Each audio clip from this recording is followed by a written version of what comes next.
Alors, mon nom est Pierre Moissonnier, je suis, professeur de chirurgie vétérinaire depuis maintenant, plus de 30 ans, 35 ans et j'interviens ici à titre de formateur, pour Capveto dans le cadre de ma spécialité, à savoir une formation en neurochirurgie vétérinaire.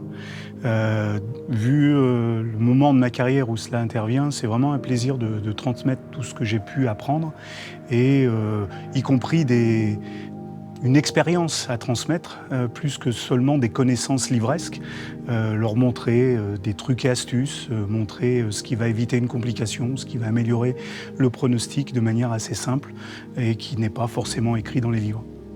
Alors, je ne crois pas que ça soit inné, on ne naît pas avec l'envie d'enseigner. Je pense que c'est grâce aux rencontres, aux personnes qui m'ont marqué dans ma vie, que ça soit au niveau familial déjà, mais aussi au niveau professionnel avec des gens qui ont été d'une certaine manière mes mentors et que j'ai appréciés pour leur qualité humaine. Parce qu'on peut être un très bon chirurgien et être quelqu'un qui humainement est en dessous de tout. Et on peut essayer au contraire de faire partager tout ça. On ne perd mieux quand on est dans le bien-être, dans la convivialité. C'est vrai pour tous les métiers, je pense.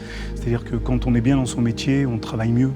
Et en ce qui me concerne, j'ai choisi l'enseignement et le public parce que je crois à cette formation, je crois à ce partage et je pense que c'est important pour moi, ça l'a toujours été et ça l'est d'autant plus en fin de carrière où j'ai envie de transmettre tout ce que je sais aux générations futures pour qu'ils en profitent.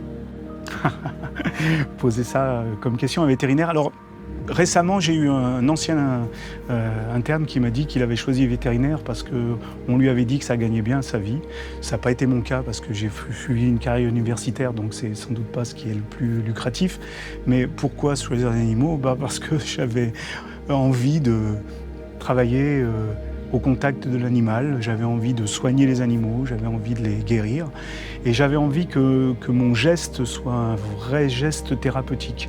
Non pas que les médecins ne savent pas traiter ou ne traitent pas, mais c'est très indirect le traitement par la médecine. C'est le diagnostic qui lui est direct, mais ensuite le traitement, c'est comment le médicament va agir en général. En chirurgie, on est responsable de tout. Du bien qu'on fait à l'animal ou de l'erreur que l'on fait. Ça se paye cash. Et c'était un peu cette envie que j'avais d'être confronté en direct avec mes réussites et mes erreurs qui a fait que j'ai choisi la chirurgie depuis toujours quasiment.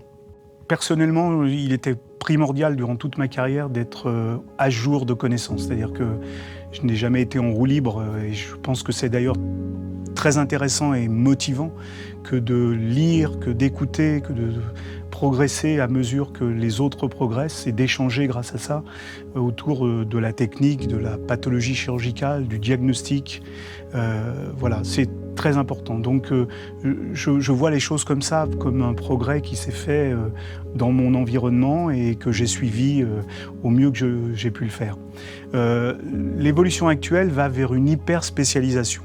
C'est-à-dire que ma génération a connu zéro spécialiste ou plus exactement une spécialisation plutôt médicale et plutôt chirurgicale, toute espèce, puis ensuite une spécialisation par espèce dans les différents domaines et maintenant une spécialisation par spécialité ou subspécialité en chirurgie. Vous voyez qu'on va vers une spécialisation de plus en plus importante.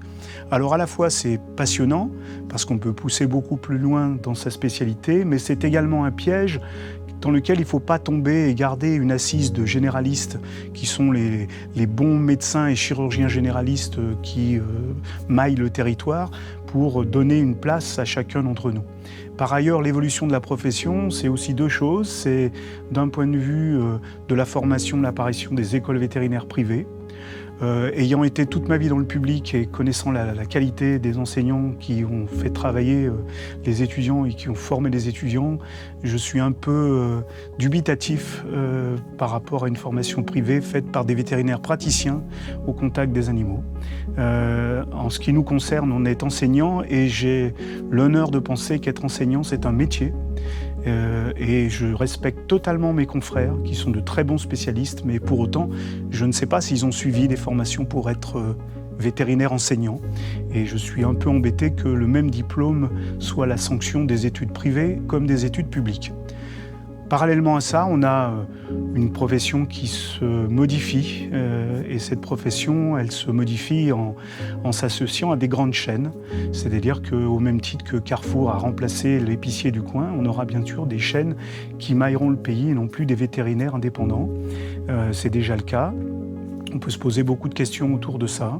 À titre personnel, là aussi, j'ai quelques questions et questionnements autour de ces grandes chaînes, sachant qu'elles sont gérées par des actionnaires, au même titre que les EHPAD.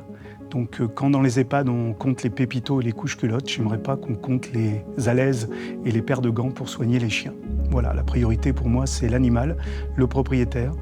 Et pour reprendre ce que disait Pasteur, qui est quand même un grand nom de la médecine, c'est guérir parfois, soigner toujours et parler encore plus.